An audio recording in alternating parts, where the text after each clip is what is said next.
Oh, oke. Ini reading apa yang akan terjadi seandainya kamu kasih kesempatan sama orang ini.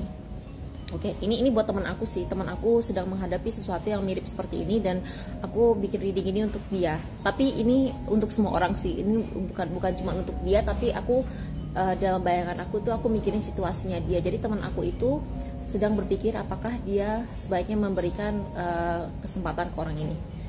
1, 2, 3. Three of Swords. Sadness, pain, loss, betrayal, grief, loneliness, upheaval, feelings of rejection. There is no sugarcoating this one. The Three of Swords is a card of heartache. No matter what the context, this card refers to deep sorrow, grieving, and yearning. Unfortunately ya, kalau misalnya kamu kasih kesempatan ke orang ini, kamu akan agak nyesel sih.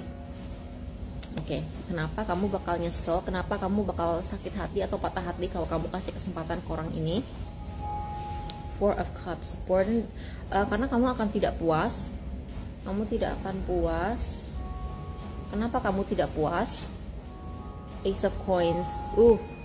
Kamu tidak akan puas secara finansial, atau orang ini mungkin akan terlalu demanding secara finansial. Jadi gini, mungkin orang ini ekspektasinya tuh tinggi banget. Kalau dia tuh ekspektasinya tuh terlalu tinggi sehingga dia tuh mengharapkan akan langsung untung. Misalnya dia tuh ngajakin kalian bisnis bareng gitu. Orang ini nih terlalu ngarep bahwa dengan kerja sama kamu dia akan segera untung. Padahal kan namanya bisnis nggak mungkin langsung balik modal kan. Jarang banget orang namanya bikin bisnis terus dia langsung balik modal. Pasti kan itu ada prosesnya. Bahkan orang kan ya, bentar ya, aku cari tahu lagi. Two of Staffs. Creative tension, hopeful waiting, planning. Orangnya nggak sabaran. Orang ini terlalu nggak sabaran. Orang ini pengen serba cepet, dia tuh mau tinggal beres. Salah satu masalahnya orang ini, dia maunya tuh tinggal beres. Dia tuh mungkin agak bossy ya, bentar, bossy nggak ya? Six of Swords. Moving from light to dark, healing, accepting help. Iya, accepting help. Dia tuh maunya tuh apa-apa tuh tinggal beres.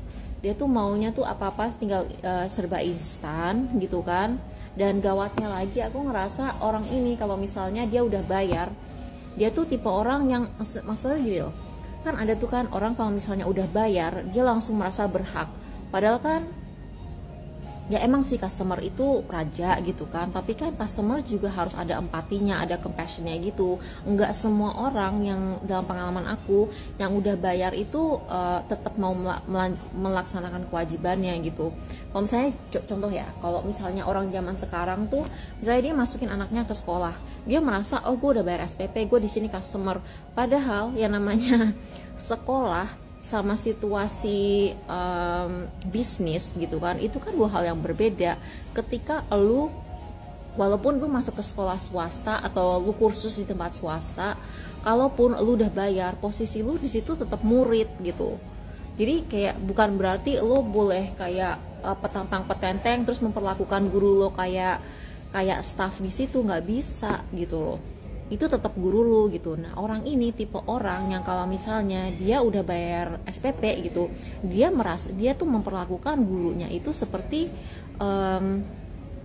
ya staff aja gitu, orang yang di situ untuk melayanin dia, bukan sebagai kayak mentor atau orang yang harus kita hormati gitu loh. Ngerti nggak? Jadi unfortunately kalau misalnya lu kasih kesempatan ke orang ini, ya lu bakal makan hati gitu.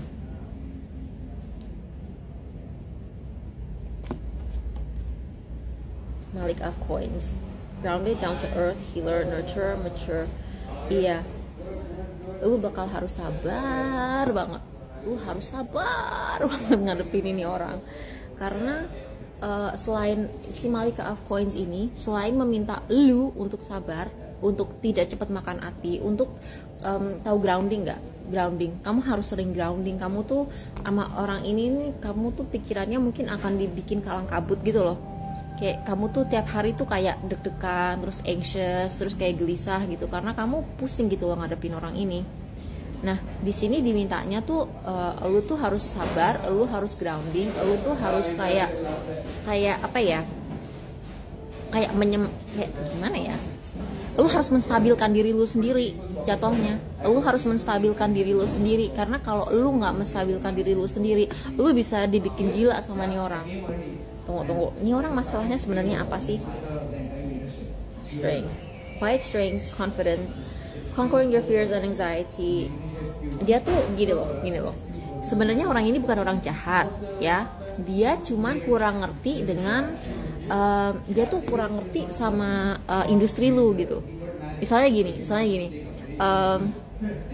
Misalnya lu kerja di bidang apa ya? Di bidang kuliner misalnya. Terus dia tuh nggak ngerti ribetnya prepare makanan di dapur tuh kayak gimana.